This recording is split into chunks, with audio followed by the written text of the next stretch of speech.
Human rights are good, right? Life, liberty, the pursuit of happiness. Who could argue with that? Well, me. I could argue with it.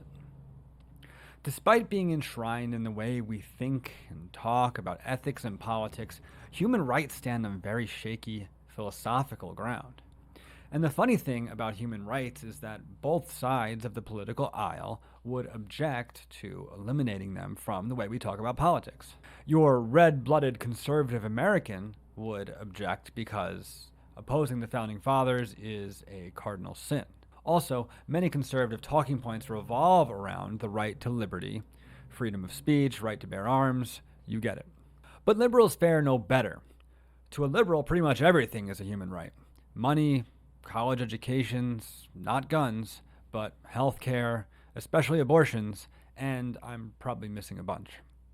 The problem with these views on rights is that they get us nowhere. Take a common issue of disagreement: abortion. Both sides will cite human rights in defending their position. The pro life camp will say that an abortion denies the baby's right to life, whereas the pro choice camp will say the real right being denied is that of the woman's bodily autonomy. And the argument would probably degenerate into yelling and ad hominem from there. The problem is that neither side has any way to argue that one right is more important than another. So let's get to the idea of human rights, where they came from, and why they're no good. First, let's establish a quick definition of what I mean by human rights. A human right, sometimes called a natural right, is the idea that by nature of being a human, one should expect certain treatment by others and by governments.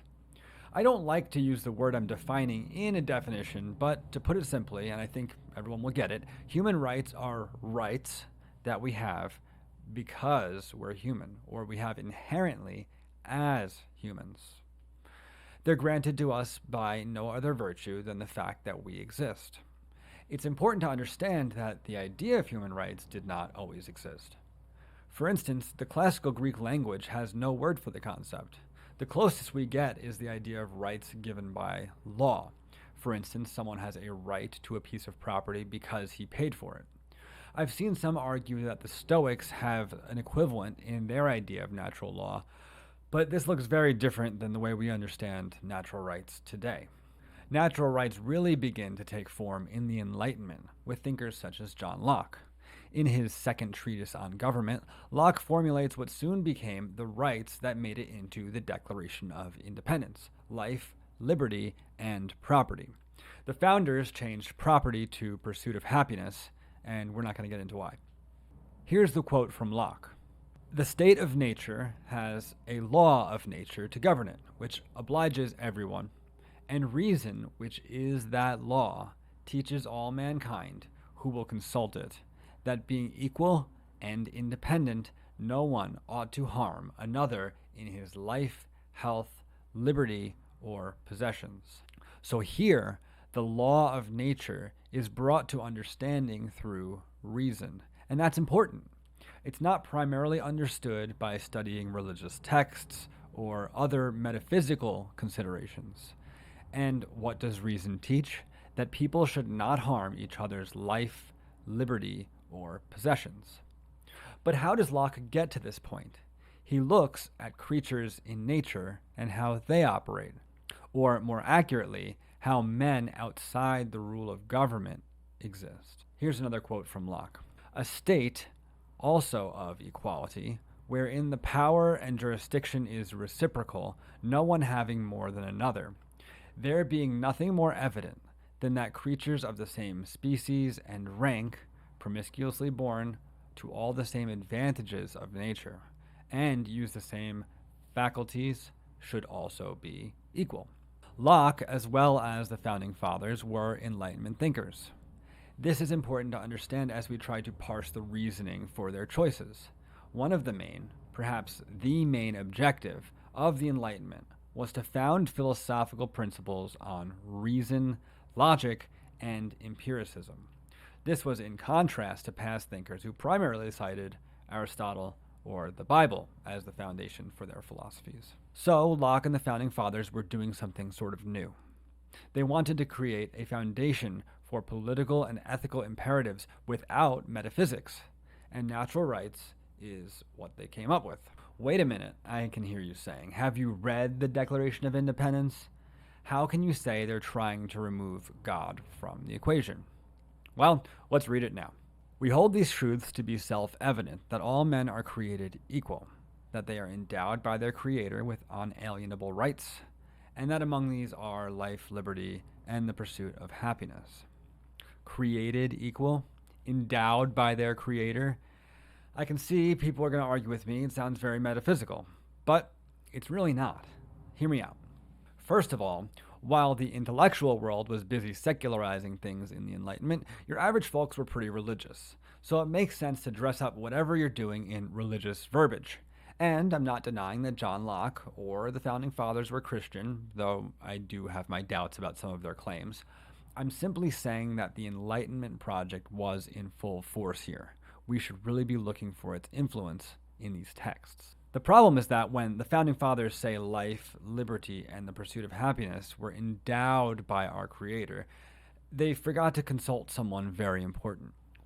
Somehow, in the business of revolting from the British, they forgot to ask God what he thought about these rights. The fact of the matter is, you will not find the idea of human rights in that form anywhere in the Bible. It just doesn't exist. Now, people have extrapolated them from other things, and I think that the concepts that human rights are trying to espouse are true and helpful, but the idea of looking at them in terms of rights is not. Remember when I said that the ancient Greeks didn't even have a word for natural rights? Well, the New Testament of the Bible is written in Greek. And worse yet, the Old Testament, which as the name implies is even older than the New Testament, is much farther chronologically from when people were thinking in terms of rights.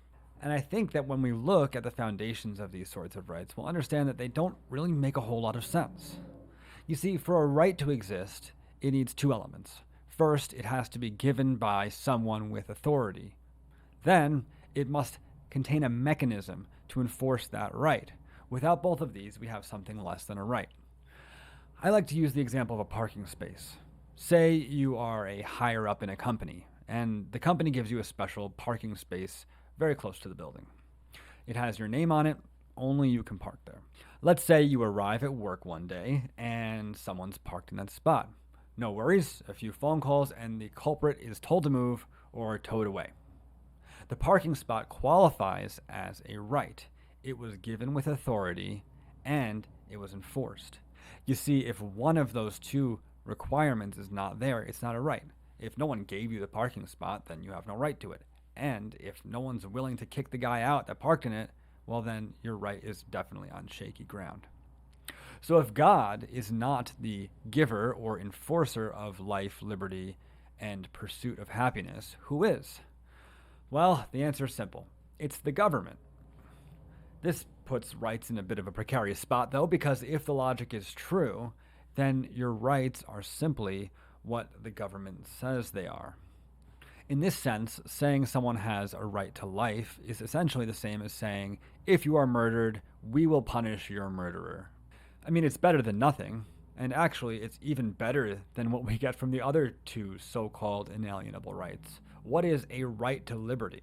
We all know that wherever we live, the government curtails our liberties.